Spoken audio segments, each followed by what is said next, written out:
지난번에 우리가 핵의 모형에 대해서 얘기를 했죠. 어쨌든 히스토리컬하게 얘기하게 되면은 러더포드에 의해서 양성자가 먼저 발견되고 사실 그 전에 이제 톰슨이 전자를 발견을 하게 됐죠. 그리고 양성자가 발견되고 그 뒤에 이제 핵에서 수소와 헬륨의 미스터리, 그죠? 그것 때문에 결국은 중성자가 발견이 되게 됩니다. 그래서 양성자와 중성자가 핵을 이루는 결정적인 그러한 역할을 하게 되는 그러한 입자, 핵자가 되죠. 그 뒤에 가서 소위 얘기하는 유고와 히데키에 의해서 매주 중간자가 또 발견이 된다는 겁니다. 그러니까 이 과학이 진보를 하면서 계속 그 뭐냐면은 특히 20세기 들어서는 1900년대에는 굉장히 물리과한테는 굉장히 화려한 화려한 그런 시대죠. 즉 1900년부터 1940년, 50년까지는 가히 물리의 시대라고 해도 과언이 아닐 정도예요. 세계적으로 이목을 끄는 사람들은 전부 다 물리학자였다는 게, 심지어는 노벨 화학상을 받은 사람도 거의 다 물리학자였다는 거죠, 사실은. 그 정도로 물리가 인기를 끌었고, 특히 그중 1900년부터 1930년까지를 우리는 물리학을 뒤흔든 30년이라고 얘기해요. 그 시기에 양자의 것도 나오고 아인슈타인도 나오고, 그죠? 지금 시대는 물리학이 조금 인기가 없는 뭔가 쇼킹한 실험이 나와야 되는데, 반도체나 초전도체 이상의, 그죠? 아니면 이론에서도 상대성 이론이나 양자를 깨는 더 쇼킹한 이론이 나와야 되는데, 자꾸들은 있는데 그렇게 화끈한 이론이 안 나온다는 게 사실인데, 1970년대, 80년대 뭐 촉근 이론이 나와서 굉장히 팍 부상하다가 사실은 좀 많이 실패로 돌아갔죠. 사실은. 그래서 새로운 것들을 찾아야 된다. 자, 중성자 발견 이후에 소위 얘기하는 이 중성자가 베릴륨에서 나오는 그 베릴륨선이죠. 보테가 발견한. 그러다 보니까 이제 핵물이라고 하는 단어가 생기기 시작한 거예요. 이 시절 1930년대서부터는 이제 양자의 적은 거의 수업 시간에 배우는 교과서고 더 이상 연구할 게 별로 없고 핵물리 시대가 된 거죠. 핵에 대해.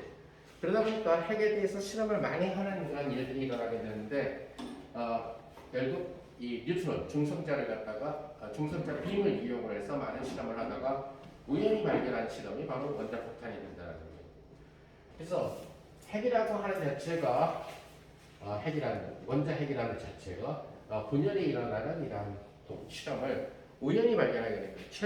최대위기 1932년에 중성자를 발견하고 몇 년 뒤, 즉 1938년에 독일의 마이트너하고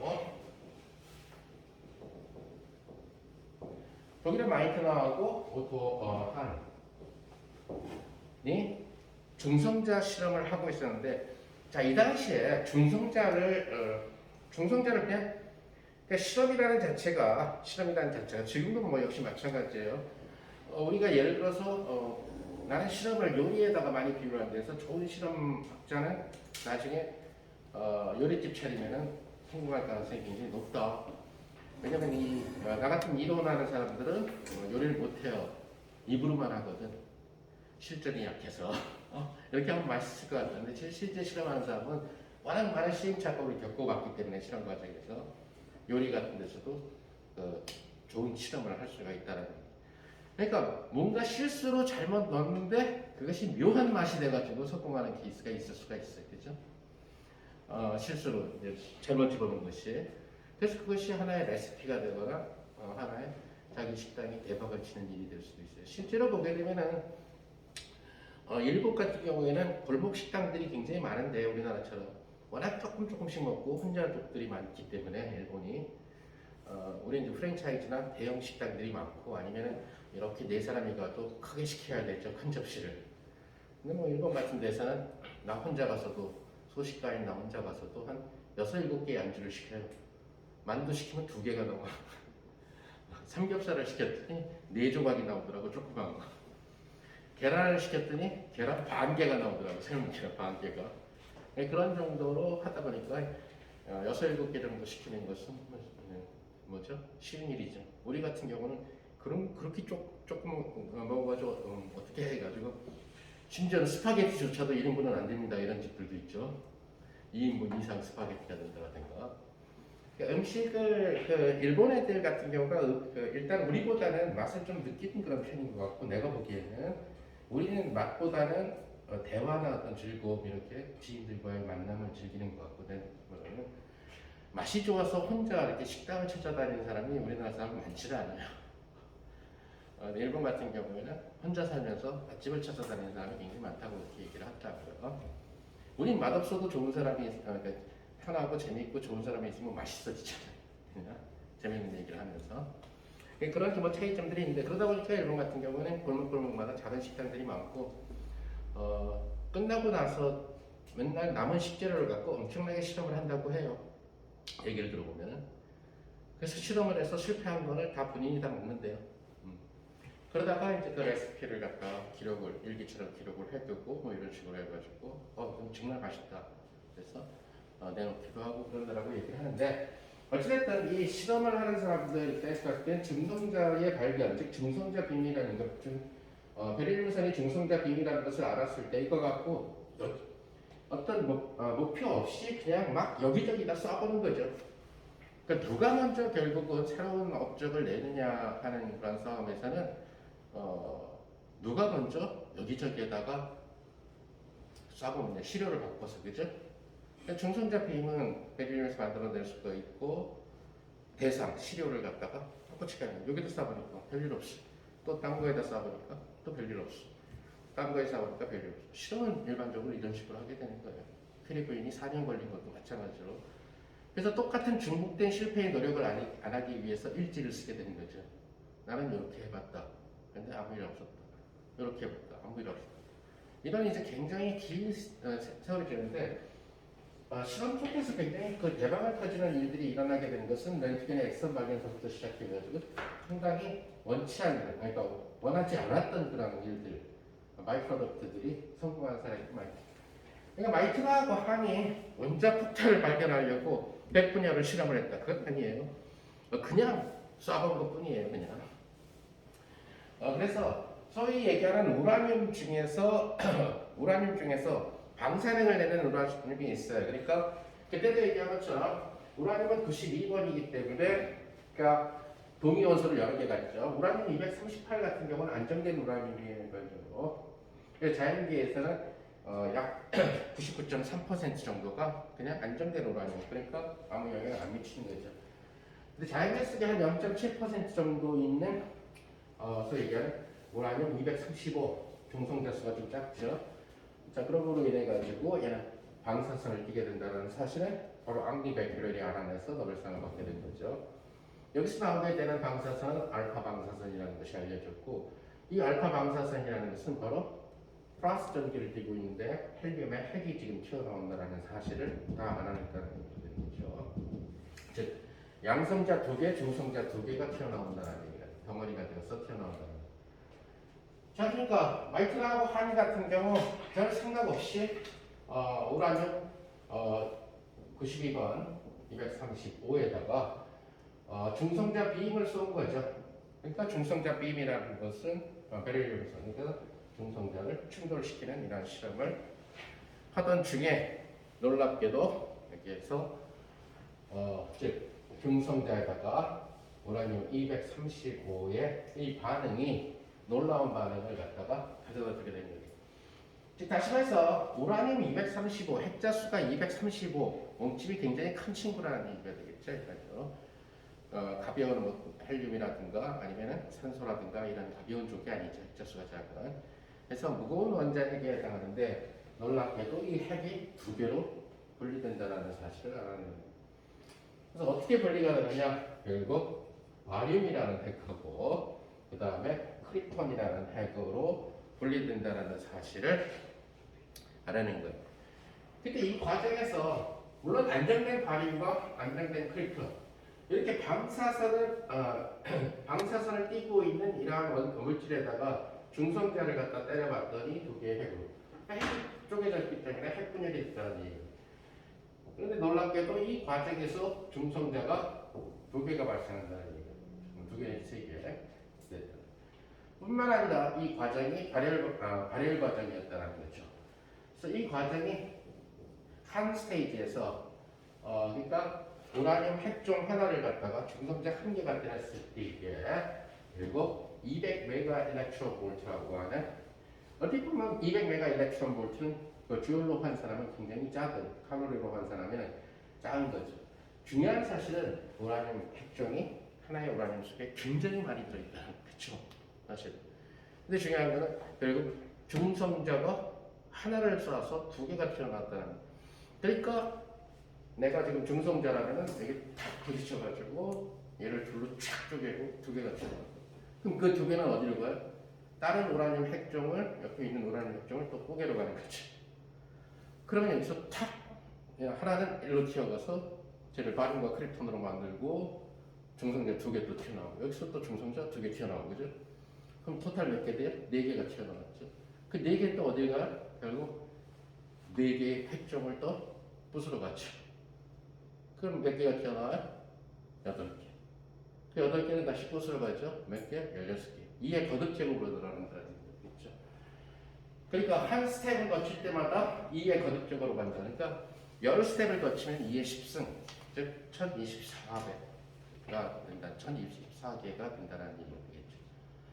흔히 얘기하는 우리나라 입장에서 봤을 때는 고스톱 효과죠.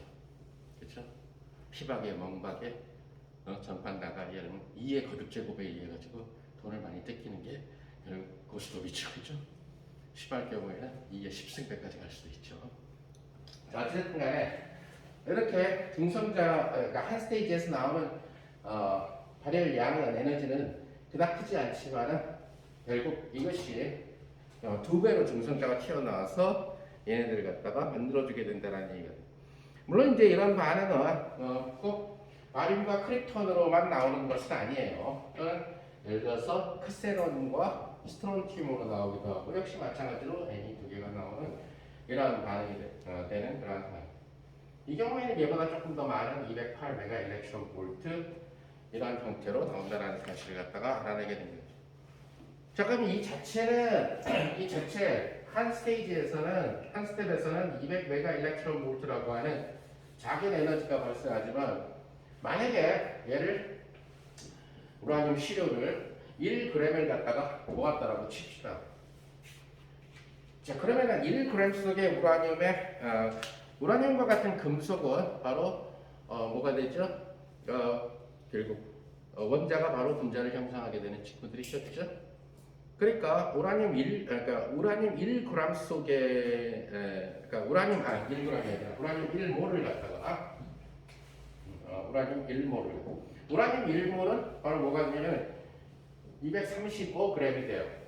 지금 우라늄 235를 사용했기 때문에.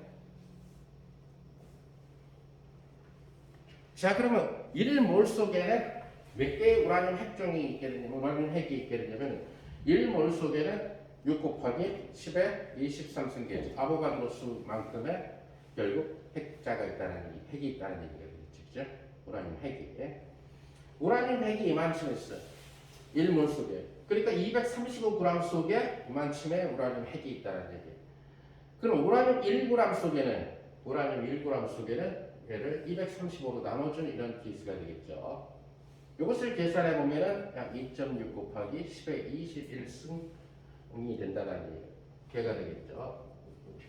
그러니까 어마무시하지만 우라늄 1g만 모아도 어마무시한 그런 케이스가 된다는 얘기인데 이 1g을 갖고 이 스텝을 갖다가 이런 연쇄 반응 그러니까 하나가 튀어나와서 두 개가 되고 두 개가 다시 네 개를 만들고 네 개가 여덟 개 만드는 과정이 계속 연쇄적으로 진행되는 거죠. 얘네들이 지금 제어하지 않는 한은 얘네들을 잡아내지 않는 한은 이 중성자를 잡아내지 않는 한은 계속 가서 부수고 있는 거죠. 이 과정은 굉장히 순식간에 일어나기 때문에 순간적으로 엄청나게 많은 우라늄 핵들이 다 쪼개지면서 에너지가 순식간에 기하급수적으로 증가하게 된다는 거예요.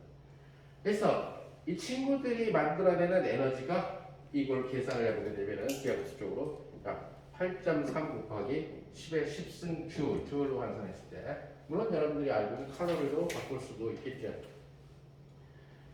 자, 우라늄 1g 갖고 이만한 그런 에너지가 나왔다는 얘기. 그러면 우리가 흔히 얘기하는 에너지원으로서 얻는 제일 대표적인 친구는 바로 뭐냐면 화석연료죠. 그러니까 다시 말해서 탄소가 된다는 얘기죠. 그죠? 지금이야 별로 안 쓰지만 옛날에 석탄, 그죠? 뭐 지금도 마찬가지로 탄소연료죠. 석유니까. 자, 그러니까 주 에너지원이 탄소인데 그렇다면 탄소를 태워서 에너지를 얻는 거죠, 우리가. 그럼 탄소 1g이 발열반응인데 여기서 그럼 몇 줄이 나오느냐? 약 3.4 곱하기 10의 4승줄이 나온다. 그러니까 어마무시한 양이 나온다. 같은 1g에서 어마무시한 양이 나온다. 그리고 이것은 연쇄적으로 일어나는 것이 아니지만 이거는 순식간에 연쇄적으로 일어난다. 자, 그래서 이 형태는 만약에 보게 되면 얘와 얘의 차이를 보게 되면 같은 1g 상황에서 봤을 때 결국 뭐가 되면 240만 배가 된다는 얘기예요. 자, 그러니까 240만 배라는 얘기가 되니까 우리가 예를 들어서 우라늄 1g이 뭐에 대응되거든요? 결국 탄소 2.4톤에 해당한다는 얘기죠. 그러니까 탄소 2.4톤을 동시에 태웠을 때 나오는 것이 우라늄 1g에서 발생하게 되는 에너지라는 얘기 같아요. 자, 이 과정을 결국 마이트너하고 오토 한이 우연히 발견하고 나서 당연히 엄청나게 놀랐겠죠. 왜? 비록 물리학자지만은 이 사람들은 이것이 엄청나게 한 도시나 한 나라를 갖다가 없앨 수 있을 정도로 공포의 무기. 그 전에 석탄을 이용해서 만들었던 다이너마이트 같은 경우랑은 비교도 안 되는 그런 무기가 될 거라는 사실을 직감했다는 거예요. 자, 1938년 제2차 세계대전이 1941년에 발생해서 1945년에 끝나는데 여러분들 역사를 좀 보면 알겠지만 1938년은 이미 제2차 세계대전의 조짐이 보이고 있었던 시기예요. 다시 말하면 1938년의 독일은 이미 히틀러가 정권을 잡고 있었고 언제든지 공격할 준비가 돼 있었고 소위 얘기하는 히틀러의 충성파들, 나치즘의 충성파들은 남고 또 히틀러는 소위 얘기하는 게르만 민족에 비해서 돈을 너무 유태 민족들이 돈을 너무 밝히고 한 번 들어가면 그 돈이 나오지 않는다.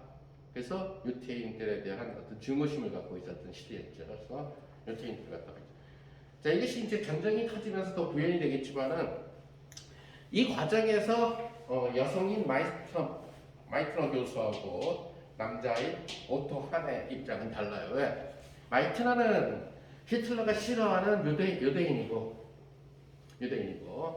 바로 오토 한은 전형적인 게르만 민족이라는 거죠. 히틀러 추종자고. 그러니까 이 실험 결과를 갖다가 두 사람이 다르게 생각을 하고 있었던 거죠. 같은 실험실에서 있었는데 물론 결과적으로 노벨상은 마이트너는 못하게 돼요. 그리고 오토 한만이 타게 되는데 오토 한의 경우는 이 연구 결과를 갖다가 히틀러한테 보고를 해서 당시 정권을 정해보지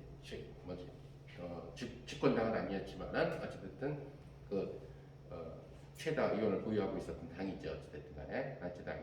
그래서 히틀러한테 보고를 해가지고 충성심을 드러내고 싶었고 반대로 마이트너 같은 경우는 이게 만약에 되면은 전 세계 유태인은 히틀러에 의해서 죽을지도 모른다는 생각 때문에 이 실험 결과를 갖고 독일 땅을 떠난다는 얘기예요. 그러니까 독일 땅을 떠나서 결국은 이 사실을 갖다가 미국으로 가서 핵물리 최고의 권위자, 이 당시에 핵물리 최고의 권위자는 실험과 이론에서 빠삭했었던 엔리코 페르미였었어요. 근데 페르미는 이탈리아 사람인데 이탈리아도 역시 마찬가지로 히틀러 비슷한 애가 또 하나 튀어나와 무솔리니라고 그죠? 그래서 무솔리니의 이 정치 방식이 마음에 안 들어서 이러한 나라에서는 내가 연구를 할 수 없다 해서 몰래 미국으로 떠났죠. 그 당시 이제 미국은 유럽보다 과학이 좀 후진 상태였지만 좀 자유가 있었으니까 그래서 엔리코 페르미는 시카고 대학 교수가 되면서 시카고에서 생활을 하고 있었고 당시에 핵물리 최고의 권위자였죠. 이론과 실험에서. 그러니까 마이트너는 이 사실을 갖다가 페르미한테 알리고 싶었다라는 거죠. 페르미는 절대로 이것을 갖다가 히틀러 같은 사람한테 넘기지 않을 것 같으니까. 자, 그러다 보니까 누구랑 상의를 하게 되냐면 바로 보아 모형의 닐스 보아를 갖다가 만나게 되는 거죠. 어차피 그 당시에 비행기 타기는 쉽지 않은 시대였었고, 그러다 보면 결국 배를 타고 미국을 건너가기 위해서. 사실 여러분들 지도를 보면은 유럽 사람들이 미국 가는 거 굉장히 쉬워요. 우리가 지도가 맨날 이렇게 돼 있어서 그렇지, 지도를 이렇게 돌려 붙여 보게 되면은 뉴욕과 런던 사이의 거리 그리 멀지 않아요. 그러니까 이 영국 대학생들은 여름에 쉽게 뉴욕 여행을 많이 가고, 미국 대학생들은 영국 거쳐서 유럽 여행 많이 가고 그래요. 굉장히 가까운데 우리는 지도가 맨날 영국이 이쪽에 있고 미국이 이쪽에 있는 이런 지도를 그래서 이렇게 돌려 붙여보려고. 돌려 붙여보면 뉴욕하고 유럽 사이 거리가 굉장히 그리 멀지 않다는 거죠. 일반적으로 소위 얘기하는 이 대서양이 태평양에 비하면 사이 폭이 좁은 바다이기 때문에. 자, 그러다 보니까 결국은 독일을 피해서 덴마크로 도망을 가서 닐스 보아를 만나서 이 사실을 마이크나가 설명을 하게 되고, 닐스 보아도 역시 이 실험에 대한 심각함을 갖다가 느끼게 된다는 얘기가 되겠죠. 그래서 결국 이 얘기를 배를 타고 덴마크 쪽에서 배를 타고 미국으로 가서 페르미한테 얘기를 하게 되죠. 이미 페르미가 미국에 있었을 때에 과학 자문을 받고 그러니까 과학 자문역을 하고 있었고, 언제라도 세계 전쟁이 터질 것 같은 그런 느낌이 미국에서도 감지하고 있었던 그런 상황이에요. 사실은 세계 대전이 터지기 전에 1938년 같으면. 그러니까 만약에 히틀러 손으로 저게 넘어가서 저것이 무기로 제조가 된다고 한다면은 그냥 우라늄 1g 갖고 우라늄 1g 석탄 연료를 갖다가 동시에 2.4톤을 갖다 태웠다. 우라늄 같은 경우는 1g 만들기가 더 힘들 정도로 무거운 놈이에요. 그러니까 사실 저기에다가 우라늄 1kg만 모아도, 그죠? 폭탄이라는 자체가 여러분들이 군대에서 보겠지만 폭탄 자체가 1g으로 만들어질 수 있는 게 아니죠. 수십 킬로그램, 굉장히 무겁죠, 사실은. 특히 비행기에서 떨어뜨리게 되는 폭탄은 더 무겁죠. 사람이 들기가 힘들 정도로. 1g이 아니라 킬로그램이라든가 아니 수백 킬로그램. 당장 1kg만 내더라도 결국 뭐냐면 2.4톤에 1000배가 되니까 2.4톤짜리 트럭에 석탄을 가득 싣고 그것을 갖다가 1000배를 갖다가 동시에 불질러서 나오는 화력과 동일하다는 얘기죠. 이게 어마무시할 정도의 살상용 무기가 된다라는 그런 얘기가 될 거고, 결국 두 나라는 얘를 갖다가 무기로 만드는 경쟁에 들어가게 되죠. 바로 독일과 미국이 경쟁에 들어가게 되는 거예요. 독일은 독일 나름대로 오토 한을 중심으로 해가지고 얘기를 하기 때문에 사실은 정확한 거는 여러 가지 아마 그 역사에 의하게 되면은 이 오토 한과 마이트너의 실험에서 마이트너가 더 결정적인 역할을 한 걸로 알려져 있어요. 오토 한은 약간 지휘 계통이었고. 그리고 또 바로 이 핵 분열과 핵에 대해서 최고의 이론 전문가가 독일에는 없었고 바로 미국의 시카고 대학으로 망명한 바로 엔리코 페르미가 있었고, 이 당시보다도 한참 전 1938년보다 한참 전이죠. 1920 몇 년도에 아인슈타인도 독일에서 유태인에 대한 대접이 점점 심각해진다는 사실, 아인슈타인도 유태인이죠, 그죠? 그래서 미국으로 도망을 가게 되죠. 미국에서 교수 자리 좋은 데가 나오게 되니까 바로 프린스턴 대학에서 엄청나게 좋은 조건을 제시를 하게 되니까 참에 가자.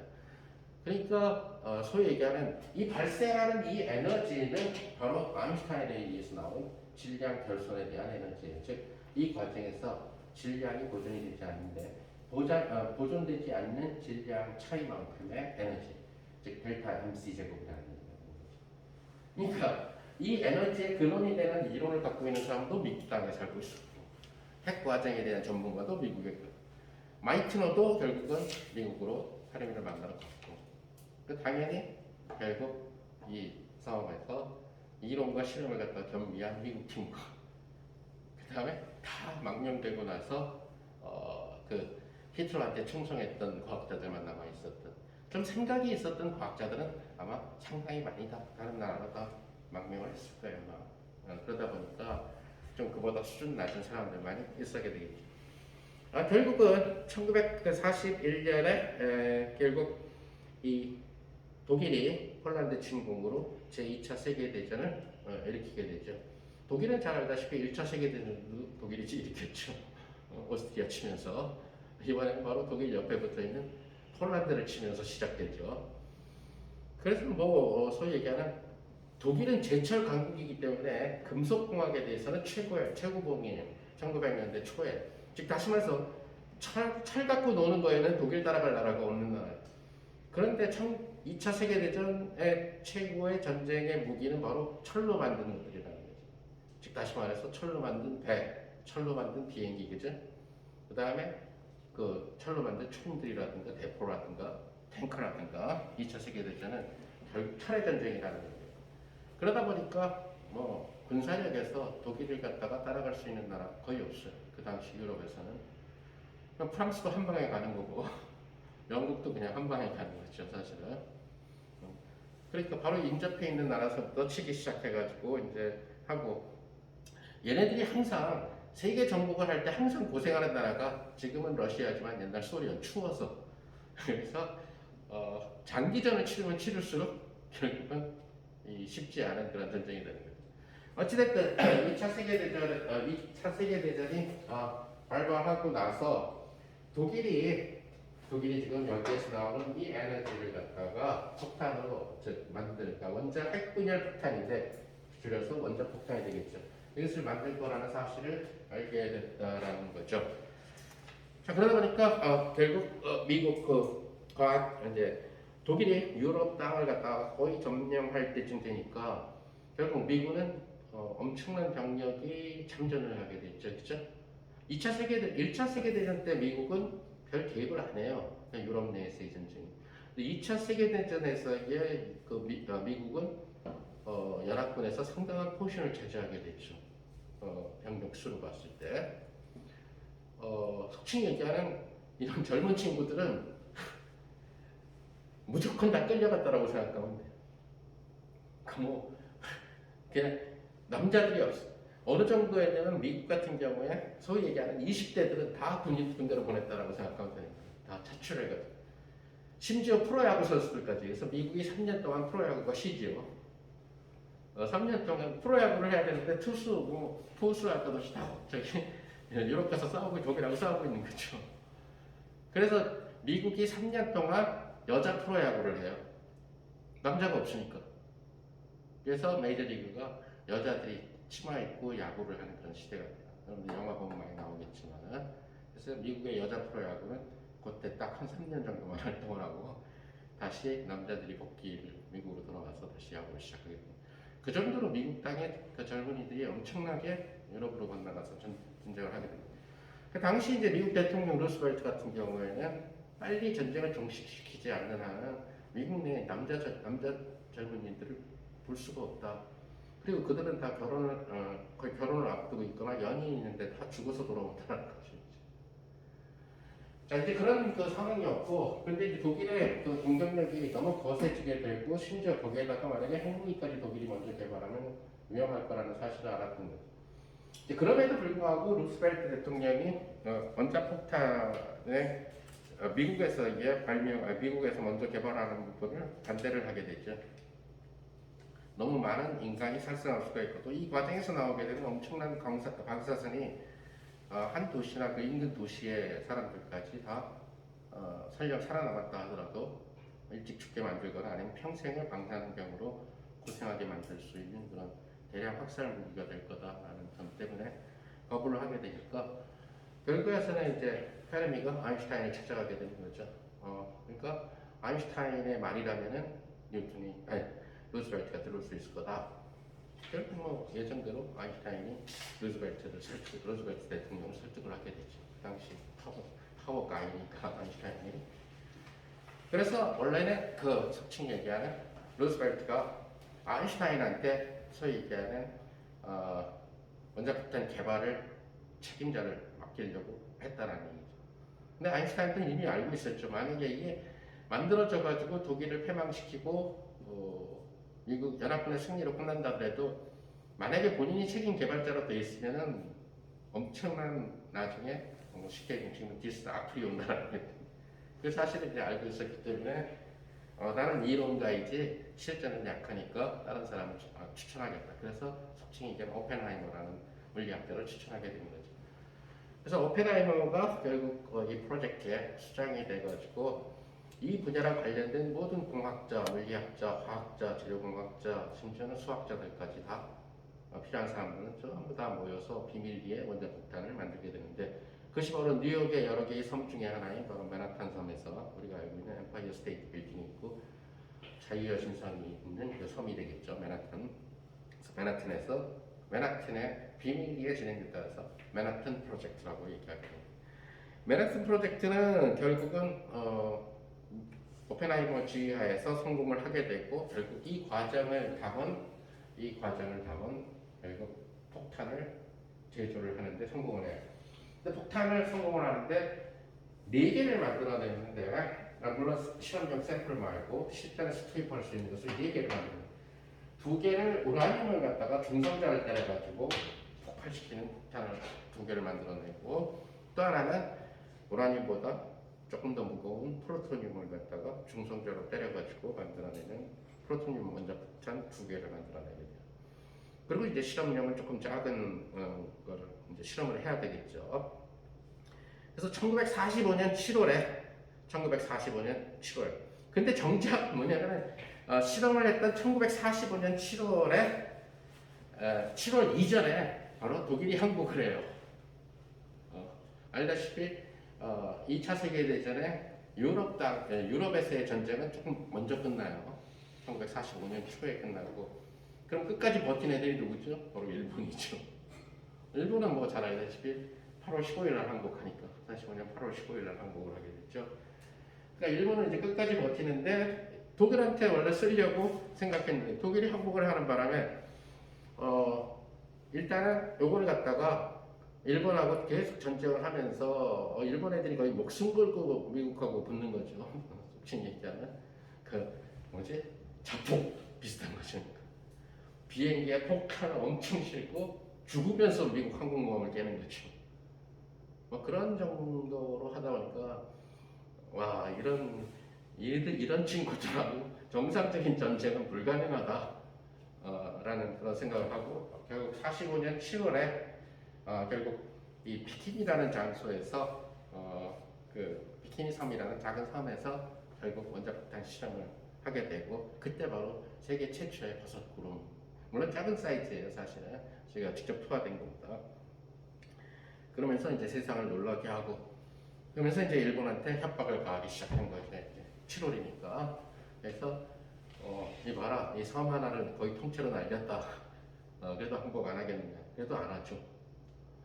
그래서 최종 까지 일본이 그 항복을 안 하고 계속 버티니까, 결국 이제 미국에서는 2개를 갖다가 4개 중에서 2개의 원자폭탄을 일본에다가 투척하기로 결정을 하고, 이제 장소를 갖고 많은 고민을 하게 된 거죠. 당초의 목적지는 사실은 수도 도쿄하고 그 다음에 일본의 고대 도시, 우리 경주에 해당하는 교토 쪽으로 생각을 했다라고 얘기를 해요. 뭐 여러 가지 얘기들은 내가 영화나 다른 프로그램에서 봤던 내용들이라서. 근데 결국은 일단 수도를 치는 것이, 수도에다 떨어뜨리게 되면 수도의 인구 밀집도가 너무 높아가지고 더 전쟁이 승리로 끝나도 지탄을 너무 많이 받을 것 같다라는 생각. 그 다음에 또 하나, 교토 같은 경우에는 나무로 된 오래된 건축물들이 굉장히 많아요. 그대로 보존된 거죠. 불 한 번 안 나고. 그래서 남의 나라 유산을 갖다가 파괴했을 때 오게 되는 역시 지탄 이런 것들을 고려를 해서 결국 2 큰 도시를 빼고 조금 작은 도시에 일본이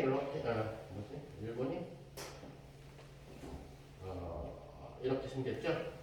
일본이 이렇게 4개의 큰 섬으로, 제일 큰 섬 하나고 4개의 섬으로 주로 구성되어 있어요. 우리가 알고 있는 일본 여행 갔을 때 거의 대부분의 도시는 전부 다 이 혼슈라고 하는 본섬 이 안에 다 있다고 생각하면 돼요.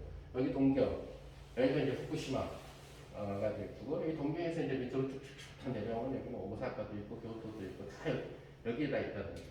여기는 이제 소위 얘기하는 이제 그 시고쿠라는 작은 섬인데 거의 뭐 농사 짓거나 밀밭 짓거나 이런 여기 이제 우동만 마시는 데고 볼거리가 없는 여기 이제 삿포로가 있는 바로 홋카이도가 되겠죠. 이렇게 돌아가지고 여기는 진짜 얼음하고 삿포로밖에 별로 볼 게 없는 한국 사람들이 제일 많이 여행했던 여기가 소위 얘기하는 큐슈가 되겠죠. 그죠? 여기 제일 큰 도시 어제 하카타 그러니까 그가 있을 거고 여기에 특징 얘기하는 뭐 나가사키라든가 이런 도시들이 있고 여기 온천이 많은 곳이죠. 그래서 그러다 보니까 온천 여행을 많이 가던 그런 곳이 부산에서 가깝더라고요. 부산에서 이렇게 비행기로 38분 그죠? 주스 한 잔 먹으면 도착하는 후쿠오카가 그러니까 부산 입장에서 봤을 때는 부산에서 서울 가는 것보다 더 비행 시간이 적게 걸려요. 후쿠오카까지. 그래서 스튜어디스가 바빠. 조금 있으면 착륙해야 되기 때문에 빨리 주스 한 잔씩 나눠주느라고 굉장히 바쁜 그런 곳입니다. 그러니까 그렇게 가까이 붙어 있는 곳인데 바로 이제 특징 얘기하는 이 밑에 쪽에 있는 히로시마라는 도시하고 그 다음에 바로 여기 큐슈 지방의 왼쪽에 있는 이 나가사키라고 하는 이 두 도시에 결국은 먼저 국경을 투하를 했어요. 일본은 옛날에 한 학회 때문에 학회나 공동연구 때도 많이 갔었고 여행으로도 많이 내가 갔다 왔는데 히로시마나 나가사키를 갔을 때는 꼭 이 지하철 전철을 타고 꼭 핵이 투하된 장소를 꼭 들려요. 그러면서 이제 좀 그 생각에 잠기게 되는데 히로시마는 그대로 이 투하된 지점에서의 파괴된 건축물이 그대로 보이고 있고요. 시내에서. 나가사키는 움푹 패인 흔적만 있고 그런 흔적물들은 없어요. 사실은. 그래서 45년 8월 6일에 히로시마에다가 8월 6일에 히로시마에다가 바로 우라늄으로 만든 소위 얘기하는 리틀보이라고 하는 원자 폭탄을 갖다가 투하를 하고 결국 순식간에 하루에 히로시마 인구 35만 명 중에서 14만 명을 죽이죠. 근데 이 당시 원자 폭탄이 지금 미국이나 러시아나 이런 중국이나 이런 애들이 갖고 있는 원자 폭탄이 장난감 수준이라는 거죠. 이 장난감 수준의 양으로도 결국 인구 35만 중에서 14만 명을 갖다가 거의 바로 죽였다. 뿐만 아니라 남아있는 사람들이나 인근 도시, 히로시마 인근 도시에 있는 사람들도 평생을 고생을 하게 되는 거죠. 방사능으로. 그러니까 그것까지 치면 뭐 상상할 수 없는 참사였다는 얘기고. 그래도 이제 항복을 안 하니까 1945년 8월 9일 플루토늄으로 만든 원자폭탄 1기를 갖다가 나가사키에다가 투하를 하게 됐죠. 나가사키에 투하를 하고 바로 나가사키 시 인구 27만 명 중에 이거는 약간 좀 잘못 목적지에서 좀 벗어난 곳에 투하가 됐는데 27만 명 중에서 7만 명이 죽었다. 여러분들이 한 몇 년 전에 코로나 터지기 전에 아마 한국 영화 중에 군함도라는 영화가 있었을 거예요, 그죠? 본 사람도 있을 거고 안 본 사람들도 있을 텐데 바로 군함도가 바로 어디에 있는 섬이냐면 나가사키 앞바다에 있는 섬이에요. 그래서 그 영화 속에서 보면은 바로 황정민이 나왔던가 그 군함도에 끌려갔던 사람들이 갑자기 버섯구름이 막 크게 나타나서 놀라는 그런 장면이 있는데 그게 바로 그 군함도의 내륙 지방이 되는 나가사키에서 원자폭탄 터졌을 때 갖다가 묘사한 장면이라고 보면 될 거예요. 그래서 이런 상황이 터졌다. 그러니까 이제 결국 8월 9일 날 두 번째 나가사키. 그리고 이제 결국 미국의 프레셔는 그래도 말을 안 들으면은 결국 이제 우리는 어쩔 수 없다. 뭐 문화재고 뭐고 사람 밀집적인 뭐든 교토든 도쿄든 원자폭탄 투하하겠다. 같은 데다 투하해도 인구가 많은 도쿄 같은 데다 투하를 하게 되면 끔찍한 일이라는 얘기도 있지. 일본 인구의 엄청난 수가 죽게 되고 그 나중에 그 여파들 후유증 같은 경우 뭐지? 이 원래 수도는 그 인근 위성 도시까지 합치게 되면은 무진장 많은 사람들이 밀집돼서 살고 있어요. 우리도 그렇잖아요. 서울에 1000만 명 이상이 살고 있지만 사실 거의 준서울에 해당하는 사람까지 합치면은 우리나라 인구의 거의 한 5분의 2 이상이 서울과 서울 인접에다 살고 있다는 그 과언이 아니에요, 그죠? 그러니까 그런 데다가 만약에 터뜨리게 되면은 큰 문제가 생겼다. 결국 이제 일본은 이 상황에서 바로 일본 히로히토 천황이 결국 항복을 전 세계에 방송을 하게 되고 이때 이제 바로 항복은 바로 누구한테 하죠? 바로 미국 대통령이 한 게 아니라 바로 메가더 장군이 배에서 바로 일본 천황한테 항복 군수를 받게 되죠. 한 나라의 그 군인이 한 나라의 천황한테 항복을 받게 되는 그런 상황. 자, 이로써 1945년 8월 15일 결국 일본의 전쟁 패배로 끝나면서 2차 세계대전은 종식이 됐고 우리한테는 1945년 8월 15일 자력이 아닌 타력에 의해서 결국 우리는 광복을 맞이하게 됐다는 얘기가 돼요. 지금까지 얘기한 건 거의 군사방송 같은 얘기가 됐네. 예비군 훈련도 아니고. 어쨌든 히스토리컬하게 보게 되면 원자폭탄은 바로 중성자의 힘으로 발생했다. 그러다 보니까 이 에너지를 이 세상의 모든 일들은 좋겠으면은 과학이라는 게 양면성이니까 양날이 있어가지고 좋겠으면은 한없이 사람들을 갖다가 문명을 좋게 만들고 사람들을 해피하게 만들어줄 수가 있고 나쁘게 했으면 무조건 무기예요. 일반적으로. 그러다 보니까 결국 페르미 같은 경우는 전쟁이 끝난 후에 이 에너지 너무 아깝다. 이 에너지가 너무 아깝다라는 거죠. 그래서 이 에너지를 갖다가 좋은 데 쓰면 어떻게 했느냐. 자, 좋은 데 쓴다는 얘기는 결국은 당시로서도 결국 발전은 기본적으로 소위 얘기하는 원자력 발전이 일어나기 전까지의 발전의 양식을 보게 되면 약 한 10%에서 나라에 따라 다르지만 10% 플러스 마이너스 알파가 수력 발전이에요. 수력 발전은 그냥 낙차가 큰 곳에 그러니까 댐을 이용해서 낙차를 만들어 줄 수 있는 그러한 상류에다가 지으면 되기 때문에 공사비는 많이 들고 그 뒤에 인풋이 안 들어가죠. 그렇죠? 새로운 물이 계속 흐르니까 공사비가 많이 들 뿐이지. 근데 그에 비하면은 위치 에너지를 통해서 운동 에너지로 만들어서 터빈을 돌려가지고 터빈에 연결되어 있는 소위 자석들을 통해 가지고 발전을 시키는 거죠, 그죠? 근데 자연에서 만들어내는 거라서 사실상 그 와트 수로 따져보면 그렇게 많이 만들어내지는 못한다는 거죠. 수력이 됐든 뭐 풍력이 됐든 지열 발전이 됐든 뭐가 됐든. 그러다 보니까 나머지는 어디에 의존해야 되는 결국 석탄을 태워가지고 나오게 되는 뜨거운 전기를 이용해서 터빈을 돌리는 거죠. 날개를 돌리는 거죠, 그죠? 그래서 터빈을 돌려가지고 그 터빈이 무언가 돌아가는 놈한테 자석을 갖다 놓으면 전기가 생기죠, 그죠? 18회대의 법칙이라는 얘기가 돼요. 그래서 옛날에는 자전거의 등이 달릴 때만 터졌어, 밤에, 그죠? 지금은 그렇게 안 하지만, 근데 기어서 하지만은 옛날에 막 페달을 저는 거예요. 실제 또 자동차 같은 경우는 배터리 방식이 차가 달리면서 충전이 되는, 차징이 되는 그런 스타일이죠, 그죠? 일반적으로. 자, 그래서 얘를 갖다가 좀 좋게 사용을 해보자. 그러면은 결국 석탄을 떼어가지고 나오는 연에너지, 전기를 갖고 결국 화력 발전을 만들었는데, 야, 이거는 화력하고는 게임이 안 된다는 거죠. 같은 1g, 1g 대비로 따졌을 때 이게 240만 배가 된다. 그리고 이 세상에 이러한 핵분열 과정을 거치게 되는 것은 뭐 우라늄뿐만 아니라 뭐 플루토늄뿐만 아니라 계속 발견된다는 거죠. 핵물리 하는 사람들에게서. 그러니까 재료는 많다라는 거죠. 그러니까 이 에너지를 천천히 사용을 해보자는 거죠. 얘를 통해 가지고 엄청난 에너지를 순식간에 얻은 다음에 좀 끌 수 있으면 되지 않느냐 하는 거죠. 그렇죠? 이제 너 좀 쉬어라 하고 끊어버리면, 그리고 다시 또 야, 너 좀 튀어나와서 애들 좀 때려서 에너지 좀 만들어. 이렇게 스위치 온오프 시스템을 시켜주면 되지 않겠냐.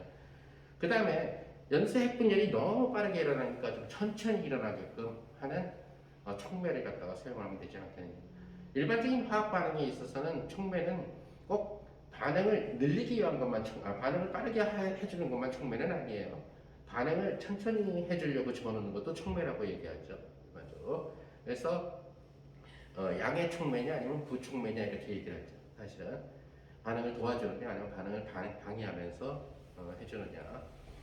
그래서 엔리코 페르미가 결국은 얘를 좀 천천히 진행시켜서 이 에너지 너무 아깝다. 이 에너지를 써서 방사능 우라늄에서 나오는 이 에너지를 써가지고 석탄보다 훨씬 그 큰 에너지를 갖고 터빈을 돌리자. 그래서 그 터빈을 돌려가지고 나오는 이 전기 에너지를 갖다가 곳곳에 보내자. 그래서 나온 것이 바로 원자력 발전이 된다는 얘기죠. 그래서 원자력 발전에서는 태우는 과정이 아니라 우리는 일반 화력 발전은 이런 모에다가 석탄을 꽂고 불로 지피는 거죠, 그죠? 그럼 뜨끈뜨끈해지고 온도가 뜨끈뜨끈해지면 여기서 터빈이 돌아가면서 전기로 바뀌게 되는 거죠, 그죠?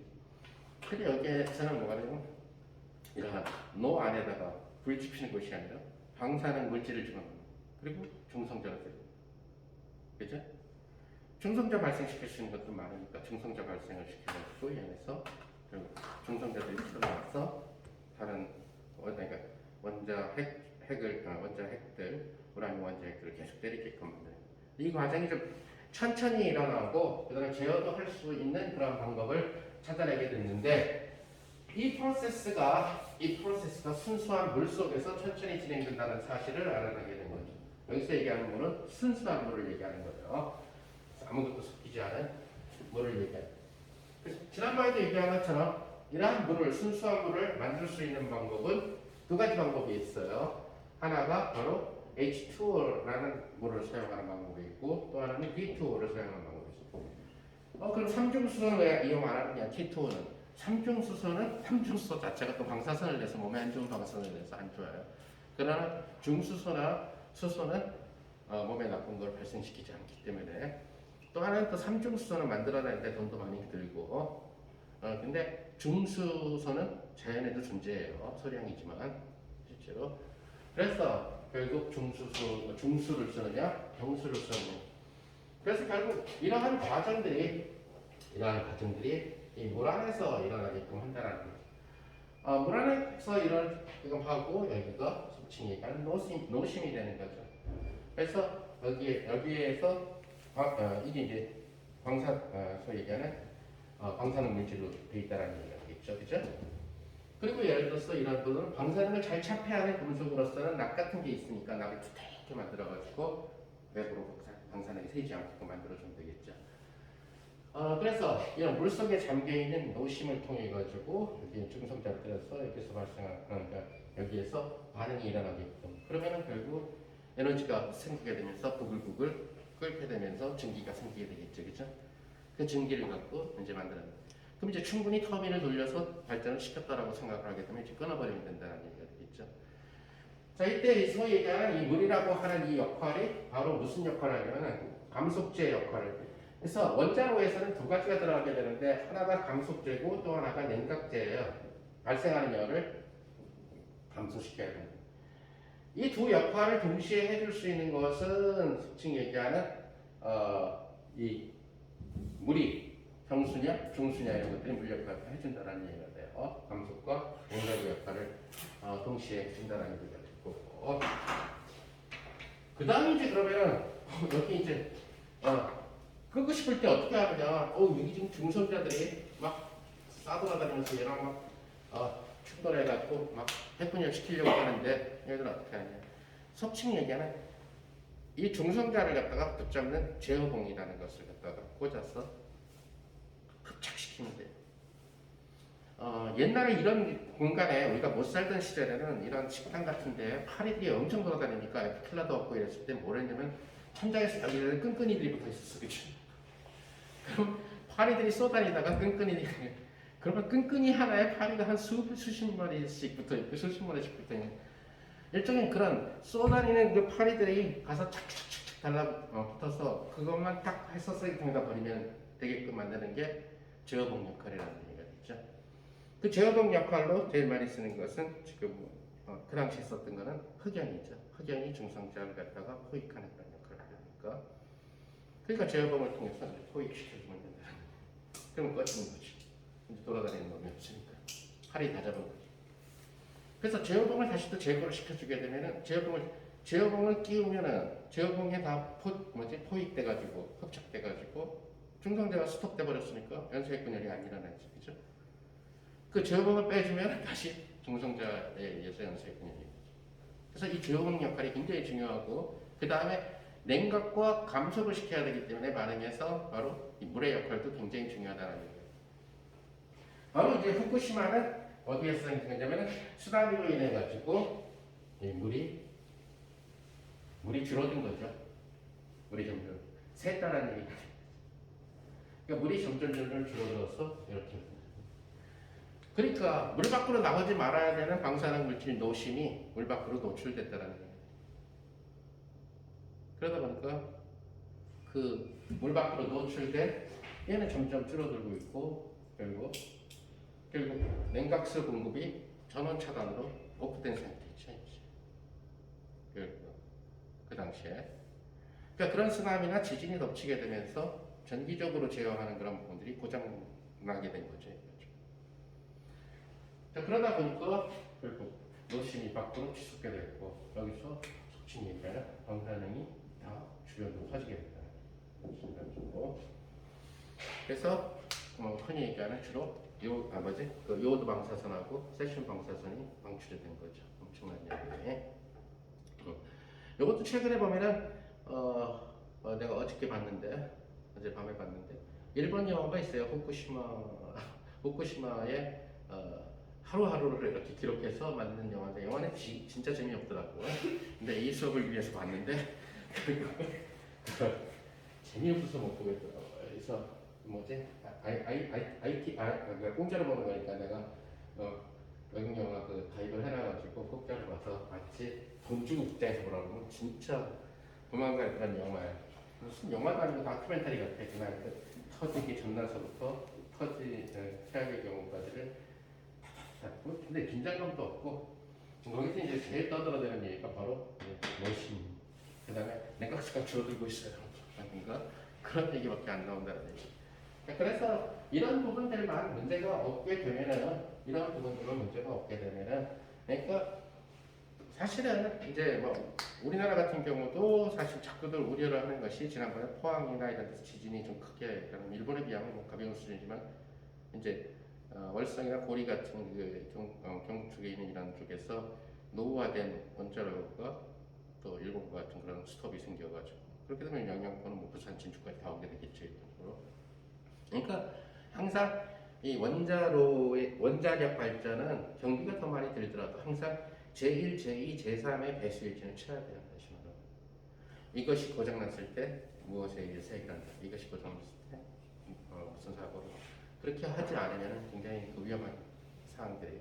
옛날에는 우리가 지진이나 이런 것들에 대해서 안전지대였지만 이제는 좀 그런 상황이 아니니까 또 그쪽 그 지진이 조금 발생하는 곳에 있다라는 점들도 있고 이렇게 있더라고요. 자, 그래서 결국 아까 얘기한 대로 중성자를 갖고 결국 핵을 갖다가 쪼갤 수가 있다. 이 얘기는 이제 역사적으로 보면 돌턴의 원자에 대한 가설이 깨지는 거죠. 원자는 더 이상 다른 원자로 쪼개어지지 않는다라고 하는 가설이 바로 아까 얘기한 우라늄이 바륨과 크립톤으로 쪼개어졌으니까 이런 일이 일어나게 됩니다. 그래서 우리가 다음 시간에는 소위 얘기하는 그동안 했었던 방사선, 그 헬륨 핵을 방출하는 알파 방사선이 아니라 소위 얘기하는 베타 방사선에 대한 얘기를 하면서 핵물리 맛보기를 갖다가 끝내는 걸로 합시다. 네, 오케이.